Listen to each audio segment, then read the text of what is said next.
Assalamualaikum warahmatullahi wabarakatuh. Perkenalkan, nama saya Akmal Muhajir dengan NIM B1B1222092. Di sini saya akan mempresentasikan mengenai anggaran pendapatan dan belanja daerah APBD Provinsi Jambi dengan dosen pengampu Pak Alfaberiansyah, SIP MIP. Nah, sebelum kita memasuki lebih dalam, saya ingin menjelaskan sedikit mengenai APBD. APBD adalah anggaran pendapatan dan belanja daerah setiap tahun yang telah disetujui oleh anggota DPRD atau Dewan Perwakilan Rakyat Daerah menurut Peraturan Dalam Negeri Nomor 13 Tahun 2006. Struktur APBD merupakan satu kesatuan yang terdiri dari pendapatan daerah, belanja daerah, dan pembiayaan daerah. Provinsi Jambi adalah salah satu provinsi di Indonesia yang memiliki potensi alam yang melimpah, seperti kekayaan hutan, sumber daya mineral seperti pertambangan, gas bumi, dan ada perkebunan kelapa sawit. Selanjutnya di sini saya akan membahas mengenai struktur anggaran pendapatan dan belanja daerah atau APBD dari Provinsi Jambi. Menurut Peraturan Menteri Dalam Negeri Nomor 13 Tahun 2006, struktur APBD merupakan satu kesatuan yang terdiri dari 3, yaitu 1. Pendapatan daerah.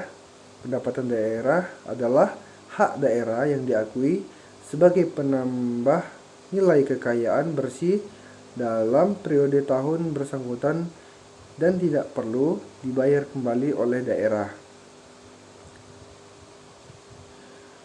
Yang kedua ada belanja daerah, dan yang ketiga ada pembiayaan daerah. Yang pertama saya akan menjelaskan mengenai pendapatan daerah. Pendapatan daerah adalah hak daerah yang diakui sebagai penambah nilai kekayaan bersih dalam periode tahun bersangkutan dan tidak perlu dibayar kembali oleh daerah. Pendapatan daerah meliputi semua penerimaan uang melalui rekening kas umum daerah yang menambah ekuitas dana.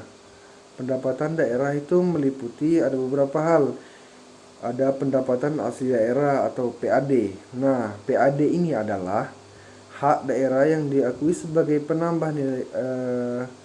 PAD adalah bagian dari pendapatan daerah yang bersumber dari potensi daerah yang dipungut berdasarkan peraturan daerah tersebut sesuai dengan peraturan perundang-undangan yang berlaku. Contohnya seperti pajak daerah. Pajak daerah ini adalah kontribusi wajib kepada daerah tentang oleh orang pribadi atau badan yang bersifat memaksa berdasarkan undang-undang dengan tidak mendapatkan imbalan secara langsung dan digunakan untuk keperluan daerah bagi sebesar-besarnya kemakmuran rakyat. Nah, selanjutnya ada retribusi daerah. Retribusi daerah itu adalah pungutan daerah sebagai pembayaran atas jasa pemberian izin tertentu yang khusus disediakan atau diberikan oleh pemerintah daerah untuk kepentingan orang pribadi atau badan. Nah, ada juga yang ketiga, hasil pengelolaan kekayaan daerah yang dipisahkan yang mencakup bagian laba atas penyertaan modal dan perusahaan milik daerah atau BUMD, bagian laba atas penyerahan modal dan perusahaan milik pemerintah atau BUMN, bagian laba atas penyertaan modal pada perusahaan milik swasta. Dan yang terakhir ada lain-lain PAD yang sah meliputi hasil penjualan kekayaan daerah yang tidak dipisahkan. Ada hasil pemanfaatan atau pendayagunaan kekayaan daerah yang tidak dipisahkan. Ada jasa giro. Nah, ada juga pendapatan bunga. Pendapatan bunga ini adalah salah satu jenis pendapatan asli daerah yang sah. Pendapatan bunga adalah pendapatan yang dihasilkan oleh bank atau lembaga keuangan dan jasa penyimpanan yang disebut bunga. Ada penerimaan atas tuntutan ganti rugi daerah. Nah, tuntutan ganti rugi ini adalah suatu proses tuntutan yang dilakukan terhadap pegawai negara, bukan bendahara, dengan tujuan untuk memulihkan kerugian negara. Nah, ini adalah jadi fungsinya itu adalah untuk memulihkan kerugian dari negara ya.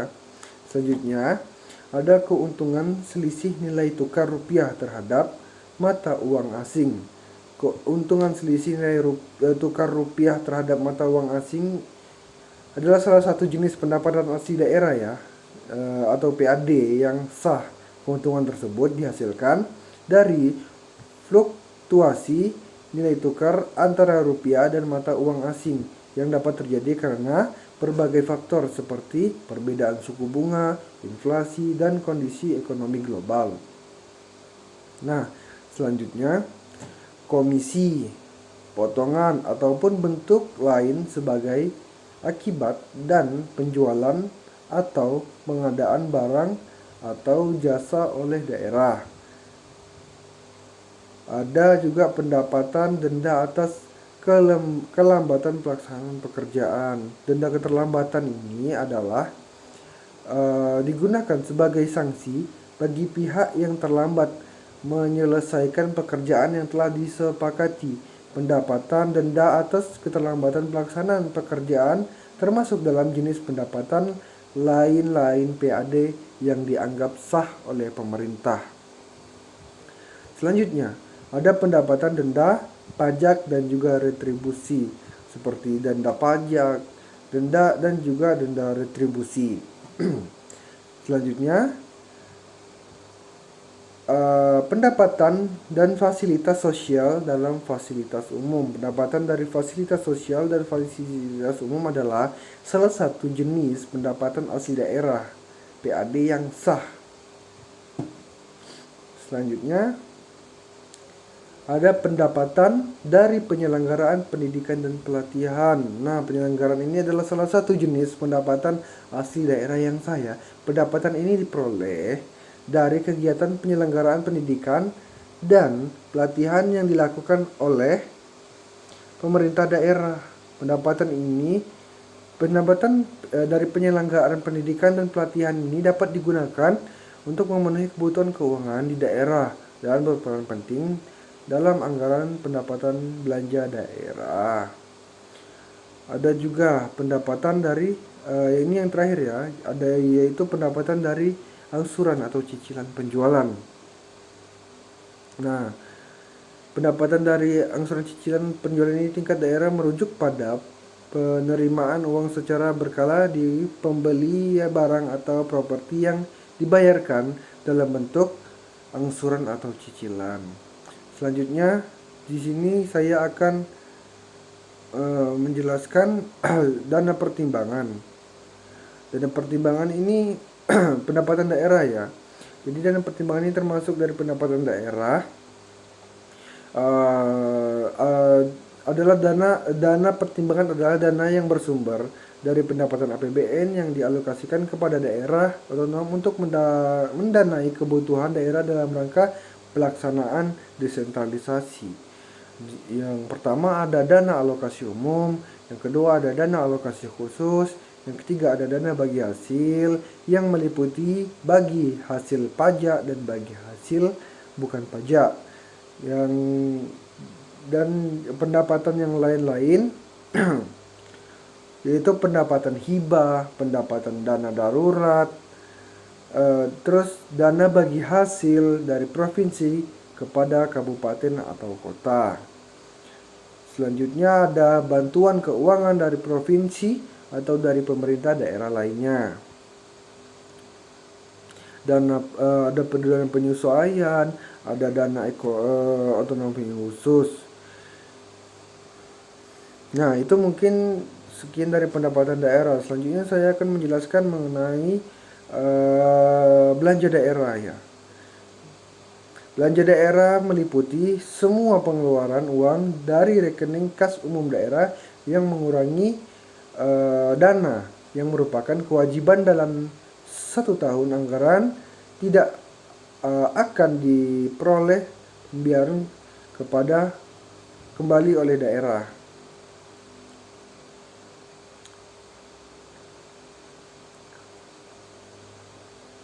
Nah, di sini saya akan menyebutkan klasifikasi belanja menurut urusan wajib.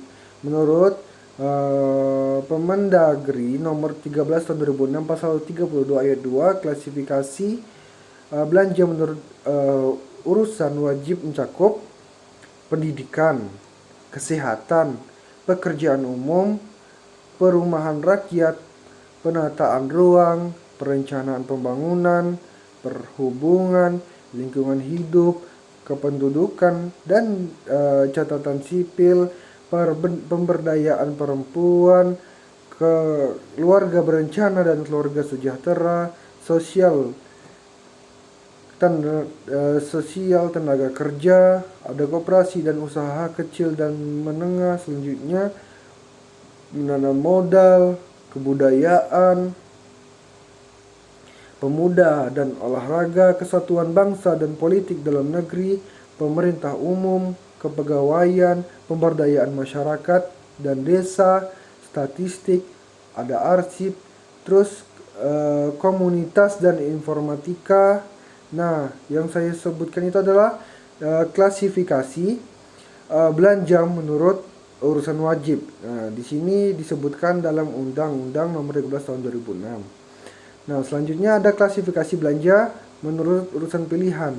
Nah, seperti yang pertama pertanian, yang kedua kehutanan, yang ketiga energi dan sumber daya mineral, keempat pariwisata, belanja yang berkaitan dengan pengembangan dan pemberdayaan sektor wisata. Selanjutnya ada kelautan dan perikanan, ada perdagangan, ada perindustrian, ada transmigrasi. Nah, selanjutnya saya akan menyebutkan mengenai klasifikasi belanja menurut urusan pemerintah, organisasi, fungsi, program, dan kegiatan, serta jenis belanja. Belanja daerah tersebut mencakup belanja tidak langsung, belanja pegawai, belanja bunga, belanja subsidi, belanja hibah, belanja bantuan sosial, belanja bagi hasil, dan lain-lain. Selanjutnya ada belanja langsung yang meliputi belanja pegawai, belanja barang dan jasa, belanja modal. Nah, selanjutnya yang struktur selanjutnya itu adalah yang ketiga, yang terakhir, pembiayaan daerah. Nah, pembiayaan daerah adalah transaksi keuangan pemerintah daerah yang dimaksudkan untuk menutup defisit atau untuk memanfaatkan surplus APBD. Nah, penerimaan pembiayaan ini disebutkan juga dalam Permendagri nomor 13 tahun 2016 pasal 60, bahwa penerimaan pembiayaan daerah itu ada beberapa ya, seperti sisa lebih perhitungan anggaran, pencairan dana cadangan, penerimaan pinjaman daerah, hasil penjualan kekayaan daerah yang dipisahkan, penerimaan kembali, pemberian pinjaman, dan penerimaan piutang daerah. Selanjutnya ada pengeluaran pembiayaan. Pengeluaran pembiayaan ini termasuk dari pembiayaan daerah ya. Nah, pengeluaran pembiayaan itu ada beberapa, meliputi pembentukan dan cadangan, penyertaan modal atau investasi pemerintah daerah. Ketiga, ada pembayaran utang pokok yang jauh tempo dan pemberian pinjaman daerah. Nah, selanjutnya kita akan memasuki siklus penyusunan APBD Provinsi Jambi. Jadi siklus penyusunan APBD Provinsi Jambi ini tampak seperti digambar di sampingnya. Nah, jadi siklus penyusunan APBD Provinsi Jambi ini terdiri dari 6 hal. Yang pertama, ada penyusunan rencana kerja pemerintah daerah, ada penyusunan rancangan kebijakan umum anggaran, ada penetapan prioritas dan platform anggaran sementara, ada penyusunan rencana kerja dan anggaran SKPD. Penyusunan yang kelima ada penyusunan rancangan perda APBD, dan yang keenam ada penetapan APBD. Ini bisa kita lihat di gambar yang ada di PPT. Nah, siklus penyusunan APBD Provinsi Jambi dimulai dari RPJMD, Rencana Pembangunan Jangka Menengah Daerah, yang berpedoman pada RPJPD. Nah, RPJPD dan RPJPD ini berisi visi misi, tujuan, sasaran, dan strategi pembangunan daerah yang akan dilaksanakan dalam jangka waktu tertentu dalam kurun waktu 20 tahun.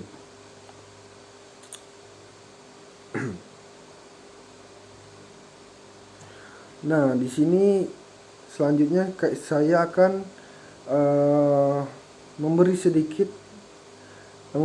sedikit mengenai pengeluaran anggaran APBD Provinsi Jambi. Pemerintahan Provinsi Jambi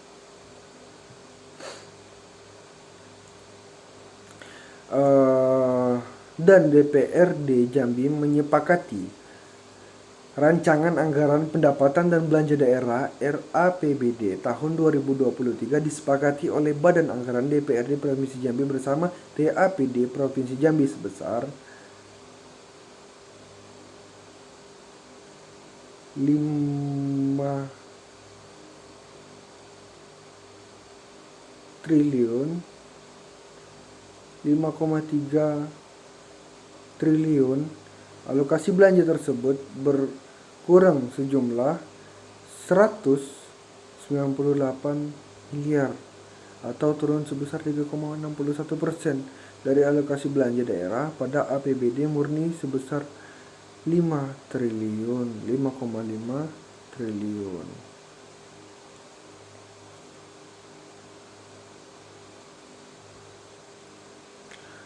Nah, target penerimaan APBD murni tahun 2023 disepakati bertambah sebesar 297 miliar sehingga total target penerimaan tahun belanja sebesar 4 triliun 990 miliar 73.169.294. DPRD telah menetapkan target agar APBD dilaksanakan tanpa adanya silpa badan atau surplus. Badan Anggaran DPRD meminta agar pemerintah Provinsi Jambi berpegang pada prinsip akuntabilitas, transparansi, dan keberlanjutan dan melaksanakan proyek pembangunan yang didanai oleh APBD.